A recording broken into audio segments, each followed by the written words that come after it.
Keinginan itu kalau di teorinya Surya Mentaram ada 3. Nyari semat, derajat, keramat. Semat itu kekayaan, kesenangan, biasanya sifatnya fisik. Sementara kalau yang derajat itu keluhuran, kemuliaan, keutamaan. Dan yang ketiga, keramat. Keramat itu kekuasaan, kebesaran, pengakuan masyarakat. Itu keramat. Pujian dari orang lain itu keramat. Diakui atau tidak, keinginanmu wujudnya 3 itu. Ada orang yang terpesona oleh semat, ada orang yang terpesona oleh derajat, ada orang yang terpesona oleh keramat.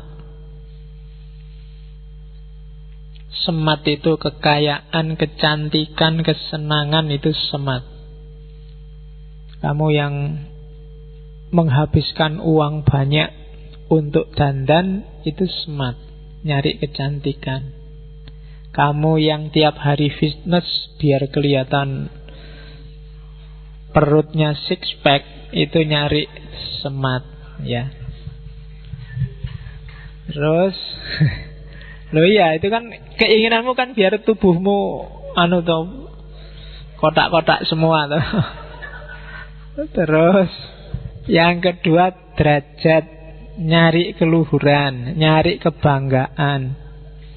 Belajar biar pinter, biar itu nyari kebanggaan. Latihan keterampilan biar biasanya itu urusan derajat. Ranking itu derajat. Jadi ada yang nyari semat, ada yang nyari derajat. Ini derajat Jawa ya, bukan derajat Indonesia atau Inggris, bukan derajat Celsius apa Fahrenheit. Terus yang ketiga, keramat. Keramat itu status sosial. Kadang-kadang orang mengorbankan semat demi keramat. Mau nyalon gubernur, jual rumah, jual mobil, itu mengorbankan semat demi keramat. Jadi wujud keinginan itu semat, derajat, keramat. Apa enggak boleh? Boleh. Cuma jangan ketipu dan jangan mati-matian tadi. Ketipu itu ya mengorbankan yang tidak penting, mengorbankan yang penting untuk hal yang tidak penting. Dan jangan mati-matian. Tidak mesti kok kalau ilmumu tinggi, derajatmu, kemuliaanmu pasti, karena kadang-kadang ilmumu hanya untuk pamer, hanya untuk biar orang ngerti kalau kamu pinter. Jadi derajatmu nggak naik meskipun ilmumu tambah. Keramat juga begitu, nggak mesti kalau orang ketemu kamu cium tangan, kalau orang muji-muji kamu terus kamu itu hebat di mata mereka. Banyak yang sekedar basa-basi, ya kan? Jadi keramat. Kalau kamu posting foto di Facebook, Instagram, WA, terus semua temenmu jempol, itu kadang-kadang bukan berarti bahwa mereka muji kamu atau suka padamu, bukan berarti kamu keramat. Ya, jadi itu ya mungkin terpaksa aja. Kalau nggak dikasih ya gimana, kalau nggak itu ya gimana. Jadi wujud keinginan itu 3: semat, derajat, keramat. Teori selanjutnya, dia punya teori molur dan mungkret. Ya agak susah. Ya, ini teori luar biasa dari Surya Mentaram. Jadi kebahagiaan itu sifatnya mulur dan mungkret. Mulur itu gini loh. Ini mulur. Kalau mungkret itu mengkerut gini. Kok kamu ketawa? Isi kepalamu apa? Oke. Jadi mulur itu katanya Surya Mentaram, kebahagiaan itu sifatnya mulur. Kamu tadi target apa? Begitu targetmu kena, biasanya nggak berhenti di situ, kamu nambah. Tidak pernah manusia itu mandek dengan keinginannya, selalu nambah. Ya kayak tadi loh, misalnya saya targetnya IP, yang penting kumlot lah Pak. Terus kamu kumlot 3,5, tapi masih ada 3 semester. Ini 3,5, ini bisa dinaikkan jadi 3,79 lebih enak ini. Selalu begitu, nggak pernah sudah. Punya pacar misalnya, tadi pokoknya punya pacar, syukur lah Pak, dapat beneran. Biasanya nggak berhenti di situ. Ternyata aku laku ya. Kan terus mikirnya gitu kamu. Jangan-jangan masih ada yang lain yang mau. Loh tadi jari ini yang penting ono, saiki mulai milih. Kan selalu begitu. Jadi tidak pernah orang itu mandek dengan keinginannya. Dia selalu nambah. Ketika tercapai dia mesti terus nambah lagi. Asal punya rumah itu syukur Pak. Nah, punya rumah benar. Wah ini rumah ini harusnya dibikin gini, ini harusnya nambah lagi kan.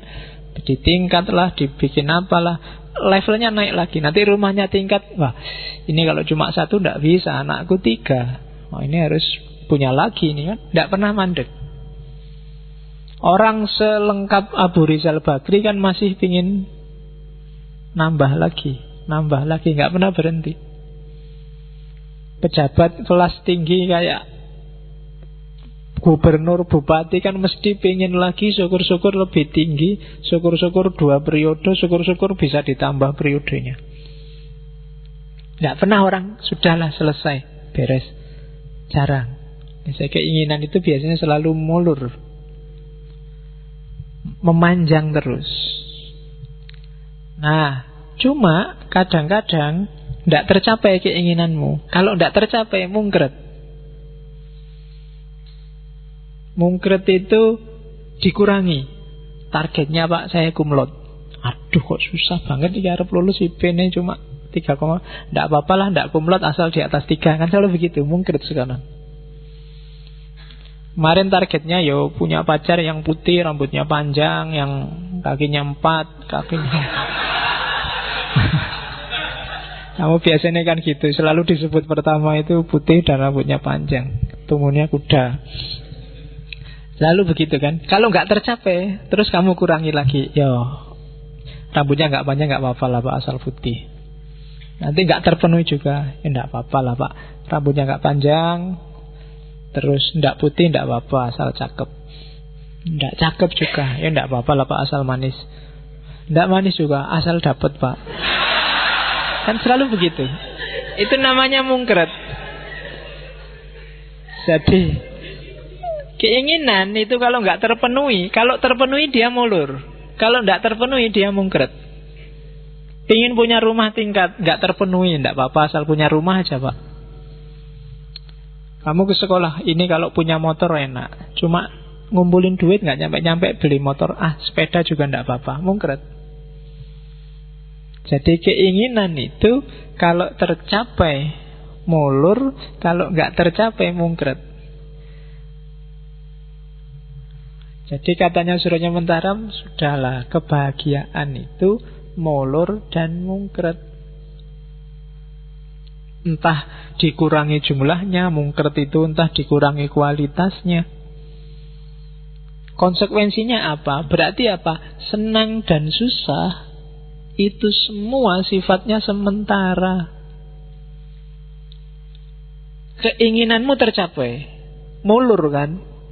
Yang tadi tercapai ini kan senang.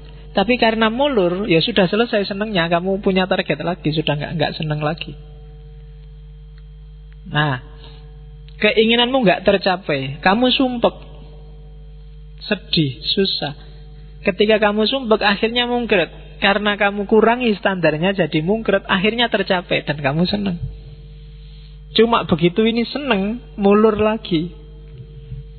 Dan itu manusia. Jadi kesenangan dan kesedihannya manusia itu sementara. Maka tidak perlu wow. Apakah wow dalam kesedihan atau wow dalam kesenangan? Dua-duanya sementara.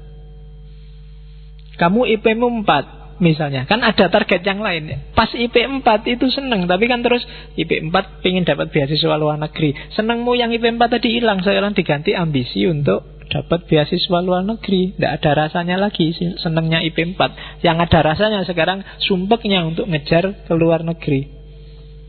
Kamu dapat IP 4 gagal, dapatnya IP cuma 3,1 misalnya. Jadi anu mungkin tidak apa-apa lah, yang penting 3,1 sudah di atas 3. Ya kan? Yang tadi gagal kamu sumpek, tapi sekarang karena kamu mungkret targetnya turun, kan kamu senang lagi. Nah kan, alhamdulillah sudah nyampe di atas 3. Senang lagi. Tapi begitu terpenuhi, karena mungkret tadi terpenuhi, kamu kan senang. Nah, senang ini akhirnya mulur lagi. Wah, 3, ternyata di atas 3 bisa ya, berarti ya naik-naik dikit tidak apa-apa lah. Selalu begitu. Jadi senang dan susah itu dua-duanya sementara. Jadi itu teori pertama, teori mulur dan mungkret. Implikasinya ke kesementaraan senang dan susah. Jadi mulur, mungkret. Jadi kalau nanti kalian pangawian diri, membaca dirimu itu coba dicek. Hari ini targetmu apa saja sih? Terlalu tinggi apa enggak, pas apa enggak, terus sudah tercapai apa belum. Kalau sudah tercapai, kenali dirimu. Kamu ulur kemana lagi itu. Misalnya IP 4, sekarang targetnya ganti Pak, S3 luar negeri, S2 luar negeri. Nah itu kan mulur lagi. Targetnya pokoknya wisuda Pak, enggak sampai ke DO. Alhamdulillah wisuda. Begitu wisuda, kan mulur lagi. Pas wisuda ini seneng karena terpenuhi. Padahal itu kemarin hasil mungkret. Padahal awalnya nggak sekedar wisuda, ya nilainya baik lah 3 ke atas. Tapi akhirnya kan yang penting wisuda. Itu kan mungkret, kamu seneng, mulur lagi, susah lagi, nggak bisa lagi, mungkret lagi, seneng lagi, terus begitu. Jadi senang dan susah itu sifatnya sementara. Maka tidak harus kamu dikacaukan hidupmu oleh kesenangan dan kesusahan. Tidak usah galau, nggak usah terlalu senang juga terlalu sumpek. Nggak usah terlalu wow. Nah sekarang hubungannya sama orang lain. Jadi rumusnya tadi ya, mulur dan mungkret.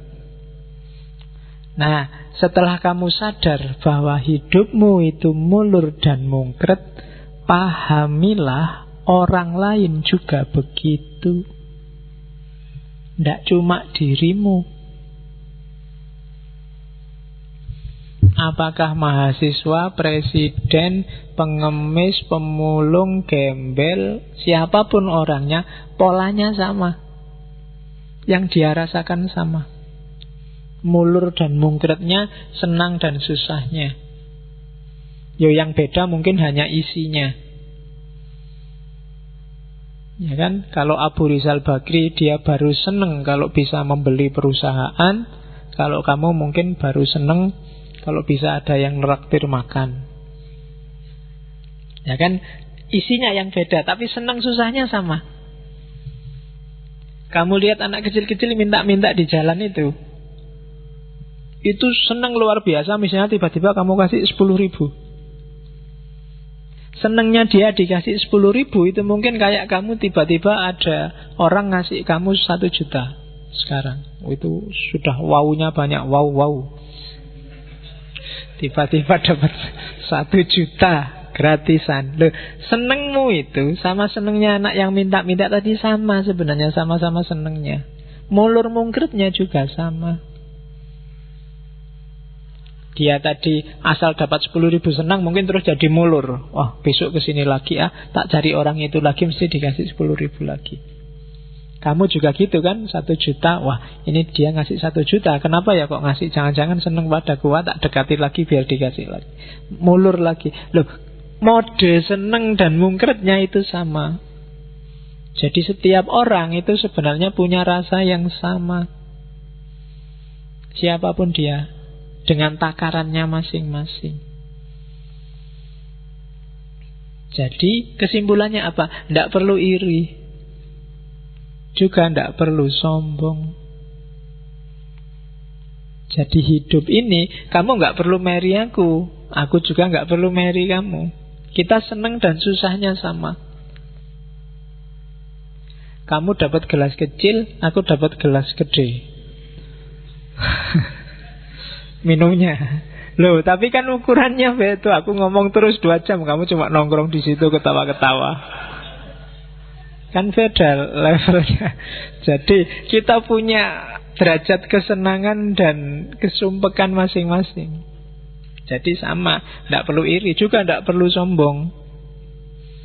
Karena ya sama tadi, ada kesenangan dan ketidaksenangannya masing-masing. Jadi rasanya sama. Manusia itu sama di level rasa. Oleh karena itu ketika implikasi sosialnya. Jadi pengertian bahwa hidup ini mulur dan mungkret berarti berimplikasi sosial. Jangan iri, jangan sombong. Secara sosial, secara individual, maka tenanglah, tentramlah. Jadi tidak mungkin hidupmu itu seneng terus, dan juga tidak mungkin susah terus. Kalau kamu bisa memahami dirimu sendiri, selalu ada seneng kemudian susah. Di balik susah, di situ ada seneng. Ada mulur, ada mungkretnya. Kamu tidak dapat pacar, sumpek, tapi alhamdulillah kamu bebas. Malam minggu bisa sakarepmu dhewe ning ndi, tidak ada yang ganggu. HP-mu juga ngirit, nggak perlu habis biaya banyak, nggak perlu bolak-balik beli paket data. Ya kan, di balik sumpek ada senang, di balik senang juga ada sumpek. Cuma yaitu kamu jomblo, yang lain seneng. Punya pacar, kamu tolah-toleh dewean. Ya kan, ndak senengnya di situ. Sakitnya tuh di sini kalau ndak punya. Ya, kalau punya pacar sakitnya di sana. Di sana itu di warung, di 21, di yang duitnya habis. Jadi, dan nggak harus dipikir dalam, tentram aja. Jadi setiap orang ternyata podo wae. Tidak ada orang yang levelnya lebih tinggi darimu atau lebih rendah darimu. Dia menghayati hidupnya sesuai takarannya, dan sama kayak kamu, kadang seneng, kadang susah. Ketika kamu susah, biasa aja, sebentar lagi akan lewat. Ketika kamu seneng juga, tidak harus terlalu hura-hura, sebentar lagi akan lewat. Jadi tidak ada yang selamanya. Hakikat hidup ini semuanya serba sementara, termasuk urusan rasa. Nah, kalau prinsip ini yang jadi pedoman, maka kita akan tentram. Rasa hidupmu akan nyaman. Kamu dapat apa saja santai. Alhamdulillah, IP-nya 4. Dan nyaman, ini berarti sedang senang. Sebentar lagi mesti sumpek, habis ini mau kemana? Kan itu mikirnya. Alhamdulillah bisa lulus meskipun pas-pasan. Ini ngapain lagi ya setelah lulus ini kan?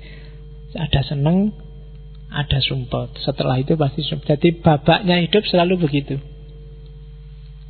Selalu habis A ya B, habis hitam ya putih. Dan ini sudah kalau disuruhnya mentaram, ya itulah rumusnya hidup.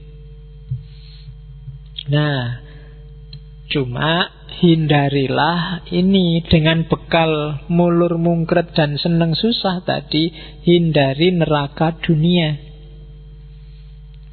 Katanya Surya Menteram, nerakanya hidup. Kalau kamu punya 4 karakter ini, pasti isinya susah terus, gak ada senengnya. Hindari ini. Yang pertama apa? Meri, iri. Begitu kamu iri, hidupmu tiap hari neraka. Kamu merasa jelek dan kamu anggap temanmu cakep dan kamu iri, itu wassalam sudah. Kamu tiap hari bisa tekanan batin itu. Karena kamu meri, itu sudah neraka, sudah tiap hari. Jadi jangan meri dalam hal apapun. Yang kedua, sombong, merasa tinggi. Jangan salah, orang yang sombong itu juga neraka sendiri buat dirinya. Merasa tinggi, merasa lebih baik, merasa lebih benar, merasa lebih utama, itu dia susah dewe nanti hidupnya. Dia akan memposisikan dirinya untuk selalu kelihatan lebih baik, selalu kelihatan lebih tinggi, selalu kelihatan lebih utama. Sama-sama ke warung, yang merasa lebih tinggi lihat temennya, oh kamu habisnya cuma 10.000, aku harus beli yang lebih dari 10.000. Susah dewe nanti. Kamu dapat pacar kayak gitu, aku harus dapat lebih tinggi dari kamu. Susah dewe. Jadi jangan sombong, nanti menyusahkan dirimu sendiri. Bukan orang lain loh yang disusahkan itu. Ketika kamu sombong, yang susah kamu sendiri. Kamu akan hidup di nerakamu sendiri. Merasa lebih besar, merasa lebih tinggi, merasa lebih pinter, merasa lebih bermanfaat, merasa itu alamat sudah. Wassalam. Jadi jangan pambegan, jangan sombong. Yang ketiga, jangan getun. Getun itu kecewa dengan yang sudah terjadi. Orang yang selalu meratapi masa lalu tidak akan bahagia. Coba kemarin begitu, coba kemarin begini, wassalam sudah. Kamu tidak akan bahagia. Dan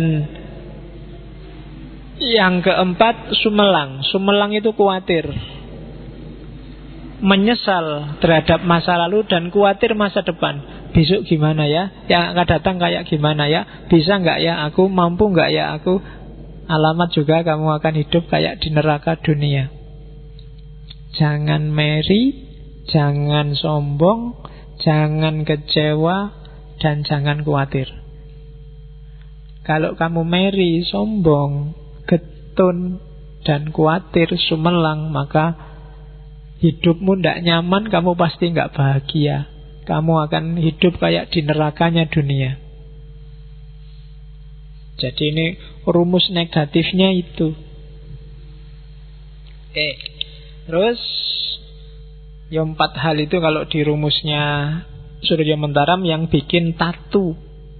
Raos tatu kalau raos ciloko. Merasa terluka dan merasa celaka. Ciloko penduwung, celaka yang berkelanjutan. Sebenarnya itu hanya rasamu. Raos. Terus ini teori panjangnya. Iri itu berarti merasa kalah terhadap orang lain. Kalau sombong itu merasa menang terhadap orang lain. Iri itu kan merasa kalah. Tadi temanmu cakep, kamu tidak cakep, itu kan kamu merasa kalah. Akhirnya iri. Orang yang iri itu pasti levelnya di bawah yang dia iri. Jadi iri berarti tanda levelmu lebih rendah dari yang kamu iri. Dan itu sengsara luar biasa. Jadi jangan iri.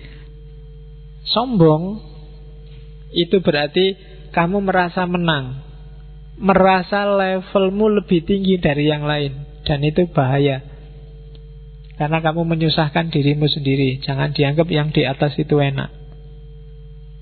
Lebih enak dianggap orang miskin, dianggap orang jelek, dianggap orang daripada kamu dianggap anak soleh, dianggap anak baik, dianggap orang itu abot. Apalagi kamu merasa saya anak soleh loh, itu beban wis. Kamu ada adzan harus ke masjid. Kalau Senin harus, iya kan harus begitu. Salamu dewe kamu merasa jadi anak soleh. Jadi merasa lebih tinggi ya, itu resiko. Jadi jangan iri, jangan sombong. Takut juga begitu. Jangan andai-andai. Andai-andai kayak di hadis itu loh. Coba dulu waktu SMA sudah tak tembak, aku masih culun sih dulu. Harusnya, itu wis alamat itu wis. Kamu akan sumpek sendiri. Yang lalu biarlah berlalu. Yang akan datang